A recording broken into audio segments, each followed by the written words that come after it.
Welcome to Bigfoot Society. If you have Bigfoot activity to report from the same areas discussed in this episode, please reach out to me directly after this episode.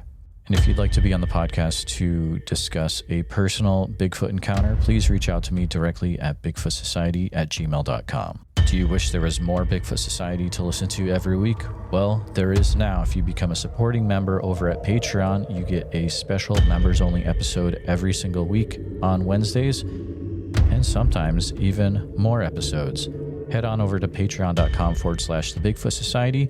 And now let's get on with the show. All right, Bigfoot Society, we've got the privilege of talking to RoseAnne today. RoseAnne's an individual who's a listener and also reached out to me pretty recently about some things she's encountered out there in the Pacific Northwest over the last few years.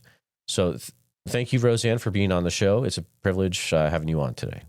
It's been since I was a little girl. I'm quite old now. I'm in my mid-60s, and I grew up mainly in Oregon, and I grew up specifically in the Molalla, Silverton, Scotts Mills areas. And we moved to Molalla when I was in fourth grade, which I believe would have been like 1970. So between 1970 and 1970, we had horses, and I was lucky enough to be able to ride in the summer when the days are very long, way, way away from the house. At that time, the country was going through quite an economic recession, and the area had been slotted for house development. And because of the recession, nothing was being developed. So a couple of fences were down. I could get the horses through. So I spent a lot of time on these non-developed areas. And a lot of times I spent a lot of time going very fast on these undeveloped areas. So the horses and I knew the areas very well. We knew what was where and what wasn't there at any time.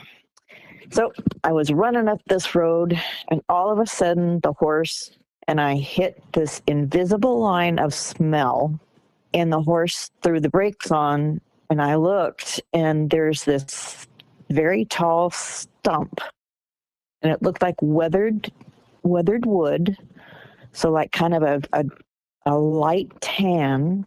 And the horse did a 180 and ran back the other way to get away from it. And I'm thinking, there's not a stump there, and this was a very tall stump. It was at least as tall as my horse's head when I was looking at it going uphill. So the stump was probably 8 feet. I don't know. It took me a while to convince the horse to go back to look. And when we did, the stump was gone. When I go back in my mind and look at the stump, this creature that left, what I thought was a stump at first, obviously wasn't a stump. It was like it had dreadlocks. I mean, the stump looked like it had bark, is what I'm saying, but it had texture. So the hair had the same type of texture up and down it. So that was really the first time I had anything, but the smell was horrendous. The horse did the right thing in getting us out of there. That was pretty nasty. And then some of the times when it was later in the summer, I would go way far away. And I'm pretty sure that I got around past Molalla and towards the Colton side of Molalla. If you look on Google Map, we lived down from Molalla south on 213, but you could circle around and you could get up through the areas that I was going up towards Colton. And I mean, it's way far up there. I don't know exactly how far, but it was quite a ways. And I would be up there and just kind of walking, and I would hear these sounds. And okay, yes, I was young and naive, and I thought, wow, what kind of weird cow makes that sound? And I'm looking around, and it's coming out of this fenced area that's completely forested. And I'm also thinking, well, now, what kind of cow do they raise in forests?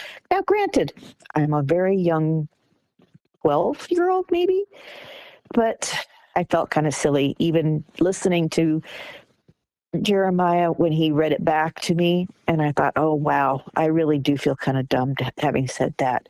So, yeah, when I was listening to the sounds recently, when I went back and found the sounds on YouTube, I distinctly remembered the sounds that I heard, and they were definitely the sounds that like the Ohio howl sounds. My horse at that time would stop. He would look, flick his ears, and walk on. So we were not so close that he was too terribly upset by it, but he at least knew enough to keep going. But we did move not long after that up to, oh, I did forget something. When I was in 5th grade, then I was at my school. I looked across the street, and across the street was a great big hayfield, and it went up into the tree line on the other side. And one day when I was looking, I saw a very tall, tan, same color, this Bigfoot that I had seen. Okay, so the stump that I'd seen, same color, came out of the tree line, walked along the tree line, and then it just disappeared. And I can't speak to the fact whether it just stepped into the tree line and disappeared, or it just disappeared. It just, while I was watching it, it was no longer there. So that was interesting as well. But then after I graduated from 8th grade, we moved up to Scotts Mills. So got up there, the horses, and we had quite a big acreage up there, but we had an apple orchard. And I didn't really understand that we probably had Bigfoot on it until I started listening to people's stories, especially on the Jeremiah's podcasts. And I was always being gifted, this is going to sound terrible, with deer legs. And it was really weird. They were always we had a horse barn that was quite a ways up a hill from the house. And it was always on the side of the hill opposite the horse barn from the house. It was further up the hill. And they always pointed up the hill from the horse barn. And I always thought it was kind of a poor joke that we had some person poaching on our property, leaving, it was actually a very well quartered deer leg for us, which always made me feel kind of weird. But we would always hear these gunshots in our woods, which now I come to think of it, probably weren't gunshots. Not positive on that either, but pretty sure these were gifts, and I don't really have any other explanation for them. But while we lived in Scotts Mills, things did get a little weirder. That's possible, because Scotts Mills was where we kept getting buzzed. This is really hard to say. Right now, this is going to get really weird, and it's really embarrassing, and it's hard to say, really hard to say. This is where the UFOs used to come and visit all the time, was this general area. We had UFOs fly just over the tree line. This whole area was pretty much trees, and man, this is hard. I've not ever said in public about this. I've told a few people, but never many, especially never like more than 2 at a time. But it would do things like strange things, like it would shine lights in our house and then shoot away, or it would shine lights in our house and stay there, shine lights in our house, freak my mother out. And it didn't always correlate that with anything to do with a gifting or anything else in the woods. I never heard anything in the woods. I never heard any calls here. However, there were animal mutilations in the area. There was one of the few times when I actually rode the school bus, there was actually a whole herd of sheep that had been mutilated overnight, and not that they were not killed by dogs or coyotes. There was no blood on the ground that I could see, because back then they didn't care what the kids saw. They just left the bus so that the kids could see, and then the bus driver went down and talked to the farmer. But I couldn't see any blood, and it looked like all of the sheep had the skin of their jaws retracted, surgically retracted, so that you could see the jawline. And why each sheep needed to have that done, I don't know. But it looked like that had happened, and that was really weird too. But I have no explanation for these things. I mean, I always thought that the big feet, the two that I saw, I thought were absolutely gorgeous. I had no other reason for them to be other there. They were beautiful. But everything else was just kind of weird. Not necessarily even has a reason to be, but interesting enough, I guess, in a strange way. But that's really, and like I said, the when we lived in Scotts Mills, we lived there. Well, my parents lived there longer than I did, but I graduated from high school in '80 and then from college in '85. So I assumed the UFOs would have continued past that when they moved away from there, because they were still happening when they lived there after I graduated from college. So that's all I have. Nothing really exciting. Definitely not exciting. And it almost seems like comic relief compared to a lot of what I've heard. So, yay. I mean, RoseAnne, to first off, thank you for sharing that. I know that was extremely hard to share something like that outside of, a few friends. So thank you for being able to share. It sounds like especially the part with the UFOs was very hard to share, but I definitely have a few questions that I was making note of. When you said that the Bigfoot that you saw were gorgeous or beautiful, were there certain details that made you think of them that way? Well, the one that I thought was a stump, which it kind of looked like an old growth stump, which in and of itself is a beautiful thing to me, because they were large and big around. I mean, it was very big, definitely big, and not just in height, but in girth. It might not have been crouching. It may have been just standing there. I don't know. But the texture of its hair, the way the light was hitting it was beautiful. It was the most beautiful cream blonde color. So it kind of looked like old wood that had the sun bleached wood. I don't know. It was just, and then to see one walking was like, wow, that's what it really looks like, kind of thing. Something you said was really hard for me not to say anything, but I was able to keep quiet. You may have heard this in other shows, I don't know, but I thought it was fascinating how you said it was like it had dreadlocks, because I've gotten similar reports of witnesses that have seen Sasquatch with what looks to be like kind of like dreadlocks, but kind of not, but over near the east of Oak Ridge area, which I thought was really, really fascinating that you threw in there. Really? Oh yeah, up in Spirit Lake area. Mm-hmm. Oh, interesting. Kind of reminded me, as I got older, I finally saw a dog.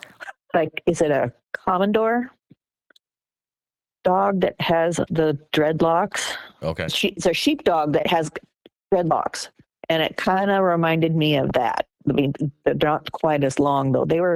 But that dog is white, and this was not white. So no, but yes, it definitely was dreadlocked.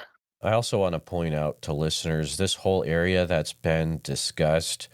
We've heard of Molalla before. We've heard of going up into the Molalla River area recently in the last few weeks. We've heard of Colton has come up quite a bit too.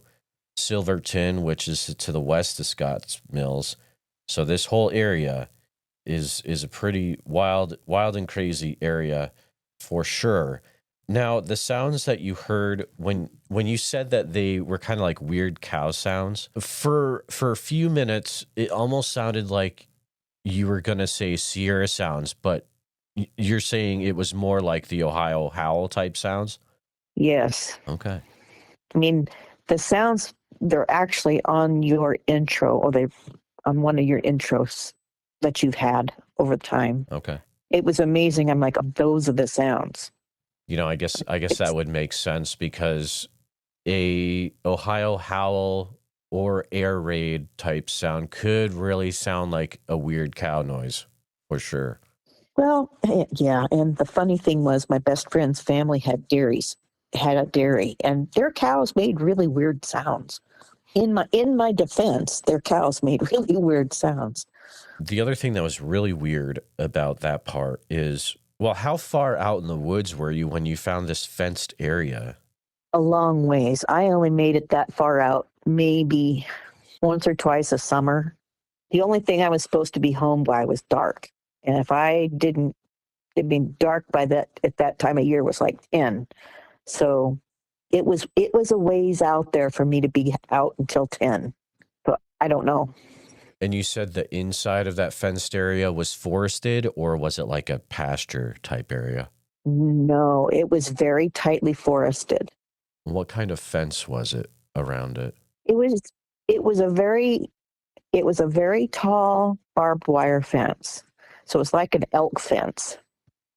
How tall? So there's a regular cow fence. I don't know how tall that would be, but say 2 more rows, so probably seven barbed wires tall. Okay.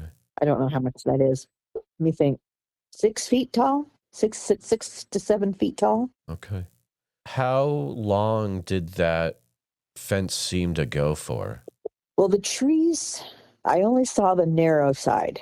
The narrow side was about 150 yards long. And then the other side went on for a very long time. I do not know how long, because there was a power line that went alongside of it. And this was late 70s, did you say? Early 70s, this would have been. Okay. This is very strange. And you said, did the weird cow noises sounded like they were coming from inside that area, or was it hard to tell? No, they sounded like they came from inside the woods. Inside the fence? Yes. Oh, man, that is so weird. Oh, boy. That's like the start of a really interesting story right there. I'll tell you what. I mean, yeah. I don't even know where that could go. The bad part of the novel would be where I walked into the woods. Right. That's true. Yeah. That's true. Not inside the fence, though, right? No. Right, but just in the woods. Oh, man. Oh, that's crazy. Oh, I'll be thinking about that one for a while. I don't do a lot of...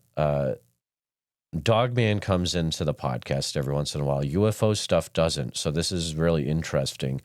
Now, when you would see the deer legs that were left on your property growing up, do you remember if they had like a certain type of cut, or was it like they were torn off, or do you remember any of those details? What I remember is that the skin was folded very neatly over the detached part of the so that the cut, whatever it was made, the skin was rolled over it, so you couldn't see it. Man, that is weird. How close was your nearest neighbor at that time? At that time, 1/4 mile. Okay, gotcha. And honestly, we erroneously assumed it was them, but pretty sure it wasn't them. Would you ever hear any weird noises coming from the woods at that property? Well, no, only the gunshots. Right. From our property. Okay. When they would shine the lights in your house, was it a light that was pretty similar to a flashlight, or was there anything specific detail wise about this light you would see that made it different from other light sources? It was very much like a floodlight. Usually they hit my mom and dad's room because that was the front bedroom, and my bedroom was one of the side rooms, and we just had little windows on the side. But my mom and dad had the big front bedroom window. But yeah, they mostly got hit by a giant white floodlight because the light would kind of shine through the other bedroom and I would see it. But would that work? Yeah, that's really strange. Did anyone in the family ever get hit directly by the light? Yes. My mom and dad would get hit by the light directly. Not yourself? Because the weird time that happened was my dad was traveling once, and my mom came running into my bedroom and said, "Quick, come look! It was shining in the bedroom again." And as we were looking, it was like already so small I could barely see it. And she says, "Well, I think you need to come and keep me company in the bedroom." No, I'm fine. She goes, "Okay, then I'll stay with you and keep you company." I'm like, okay, that's not going to work either. Right. That's okay. Yeah. It was odd. I didn't really believe in UFOs until we moved there, but I always believed in Bigfoot for some reason. I do not remember seeing the Patty Gimlin show documentary, Right. ever. That I'm sure I did at some point or another. I just don't remember seeing it. Was it a thing where, I guess, looking back on your childhood, was Bigfoot or Sasquatch like a part of the culture in the area that you grew up in? No. And Really? trust me, I did not bring this up with anybody. If I had even mentioned to my parents that I had seen what I thought I saw, I would never have been allowed to ride my horses in that area again. Yeah, that's true. And okay, so now that I know how fast they probably would have been able to be way faster than my horses, I always thought that I could be faster than them on my horse, and I was probably sadly misinformed. I have a question. Would you ever find the horses that your family owned with weird braids in their hair? No, I do not remember that. No. Okay, cool. But I know my dog did end up with a lot of strange, unexpected bones as gifts. Oh, really? Come down, and Okay. he'd bring bones down from the woods, and he would be so happy. Oh, so it's almost like this is really interesting. Okay. So, But he would be bringing bare bones down. He wouldn't be getting the ones that had all the meat on them left. He wouldn't touch those. He would be okay. bringing other ones down. It was really weird. Were you able to tell what kind of bones these were that he would end up with? Usually deer bones, because it was usually a hind leg or a foreleg. Usually a foreleg, actually. He was an old English sheepdog, so he looked like he was always carrying a stick around with him. He was not. You know, you hear stuff like this happen in other accounts sometimes, and I always kind of wonder if sometimes if it's almost like, well, the dog is getting a bone, they're trying to make like friends with the dog in quotation marks so then they can get closer to the property. I don't know. That might be going a little bit too far, but did you ever, see other weird things around the property, like bent over sticks that just looked weird, or like X's, or something hitting the side of your house a lot? Anything like that happen? There were always strange, I guess you'd call them structures in the woods, but I would never have called them, I would never have known to have thought they were anything other than windfall. Gotcha. I mean, even when I was smaller and riding horseback through the woods, I'm sure there were structures that could have been, but I would just have written them off as windfall. Right. Now, the last thing you shared, actually, the animal mutilations was the last thing you shared, how far did that incident happen away from your home approximately with the sheep? It was down about a mile and a half, 2 miles. For those of us that are not familiar with agricultural terms, how many sheep are usually in a herd of sheep? It just depends on the size of the pasture, but this one was it looked like there's about 30 sheep, 25 or Wow. 30. So 30 sheep on the ground, none of them alive, all with the skin of their jaws surgically removed so you could see the actual like jawbone area. That's what it looked like to me from where I was sitting in the. Yeah, I do not know. This is a brand new field for me right now, and I'll tell you this sort of stuff when I hear it, I don't know how to deal with it, but it's a thing where it might, I don't know, answers might be coming out about it in the future. We don't know, but I can't imagine having to deal with that as a younger, that age that you were, which is pre-adulthood, right? Yeah, I think I was probably about 13 or 14 at that point.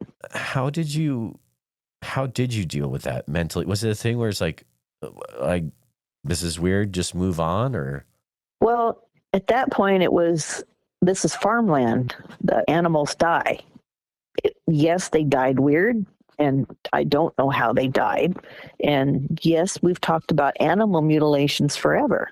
So it just is what it is. Just deal with it. And like I said, you kind of grow up in farm area. My parents were never farmers, trust me. But you grow up in an agricultural area and you grow up with slightly different views. And yes, I felt for the sheep, felt bad for the sheep, but at the same time, they're sheep. Exactly. Yeah. No, I get that. Now, if they'd been lambs, I probably would have been a lot more unhappy because I like lambs. Exactly. They're cute. They're a little cuter. Yeah. You can. Yes. Exactly. No, I get that. Lamb chop with, what was that lady's name? Oh yeah, Sherry Lewis. Sherry Lewis. That's right. Yeah, that was an old show. Yep. So that puts you at age 14. Now, yep. If I had to guess, or I'm going to ask you, you've experienced some really, up to this point in your life, you've experienced some really weird things in those years prior to 14. Did the weird events stop after age 14 as you grew older, or did you experience other things as well? I moved out of the area totally.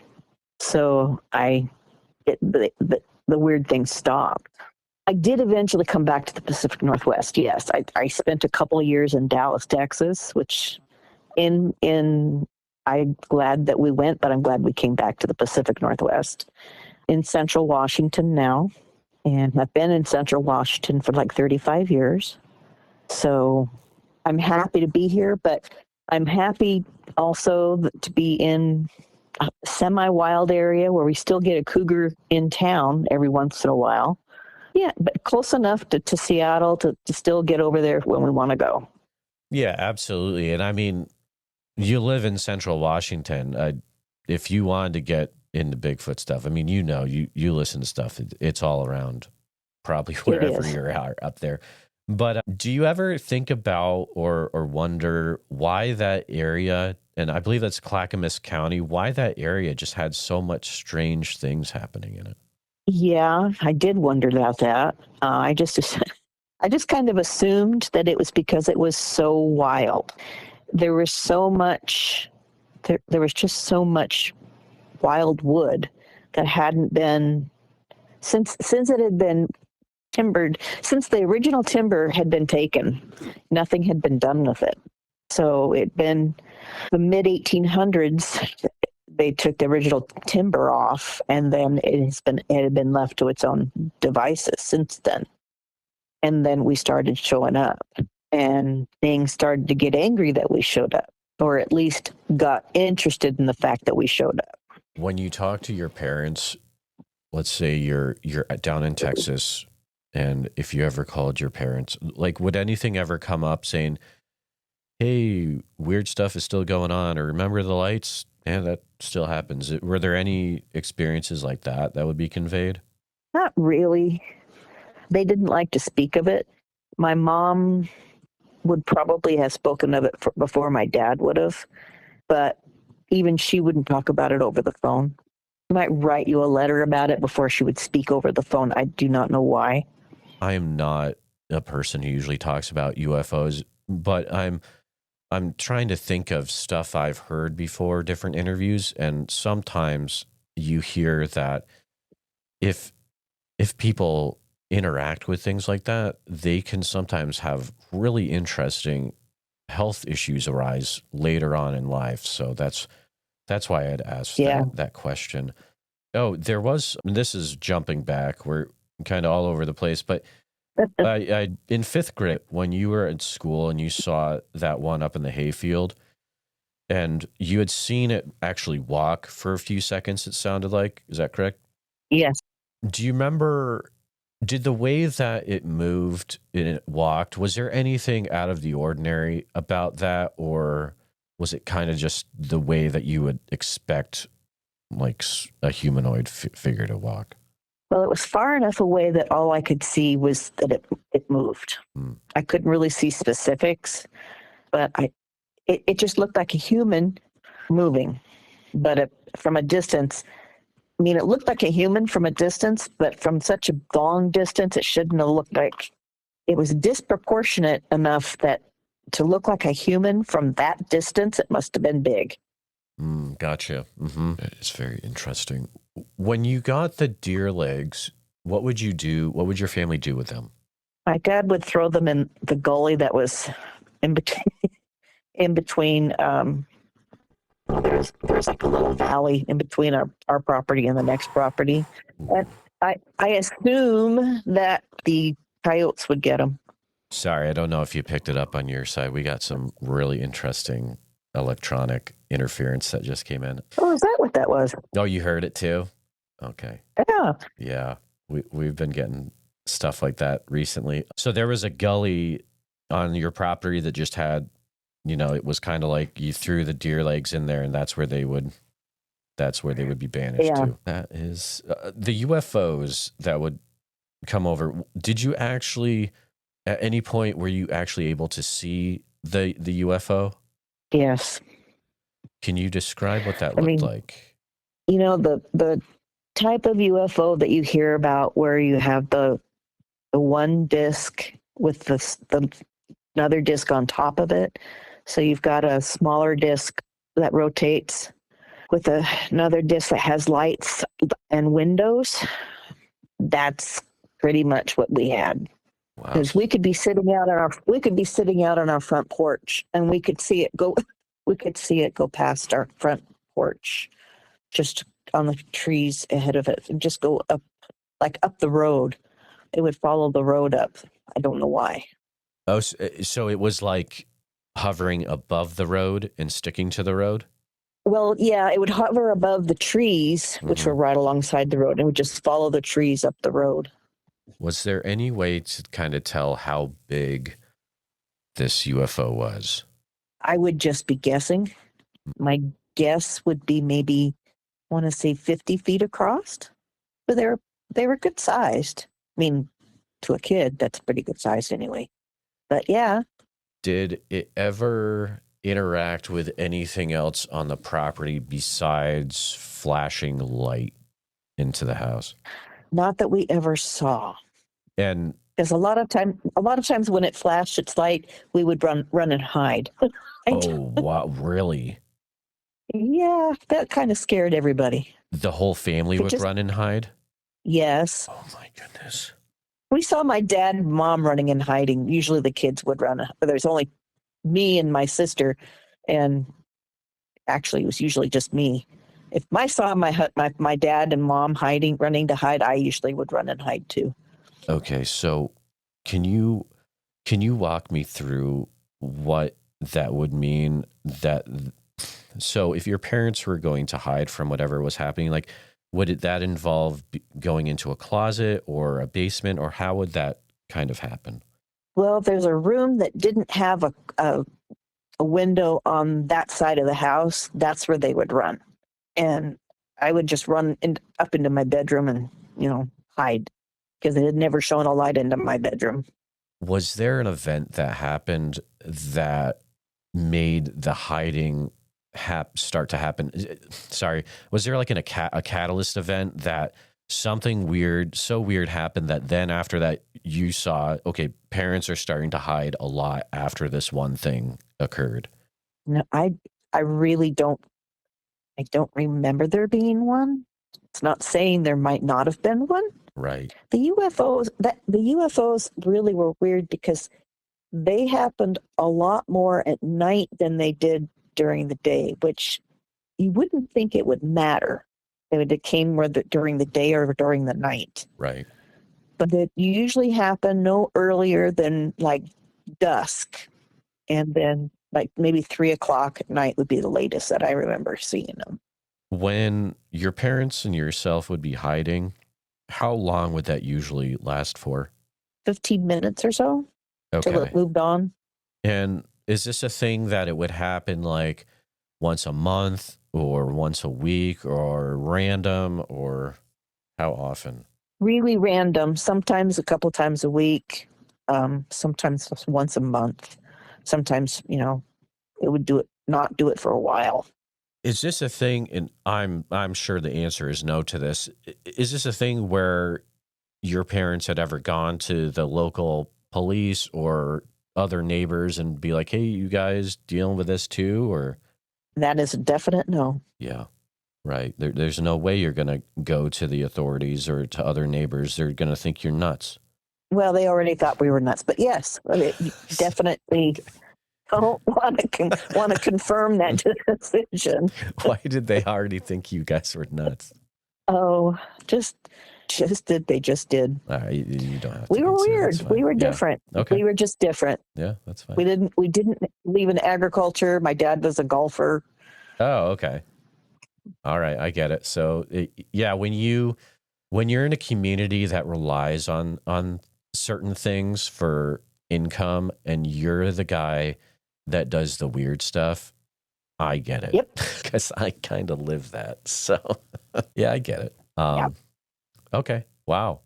And I just can't wrap my mind around that, where it's probably just because I don't really talk to people in UFO situations. And I'm sure this kind of thing maybe happens in other events quite often, where the individuals are having to hide and they're just being tormented by the UFO and the lights. And you never saw anything that looked like an alien or anything at any time, did you? Just the craft?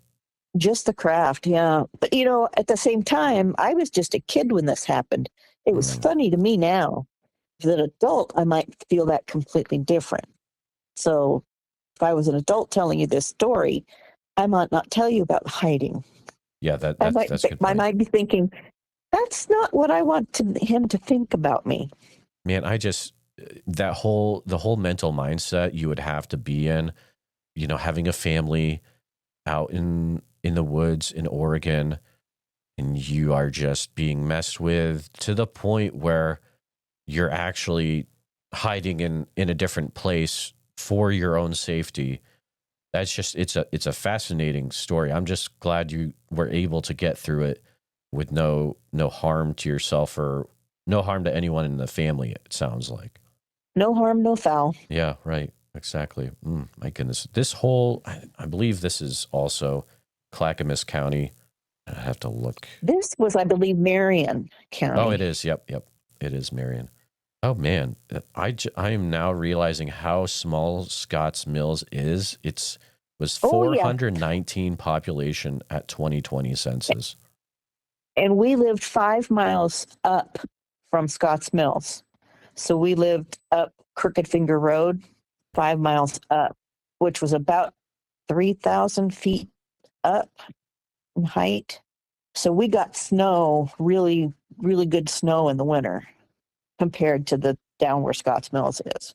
Yeah, because you go up on that road, there's not much up there. There's a It's random Boise Cascade. chapel. Yeah.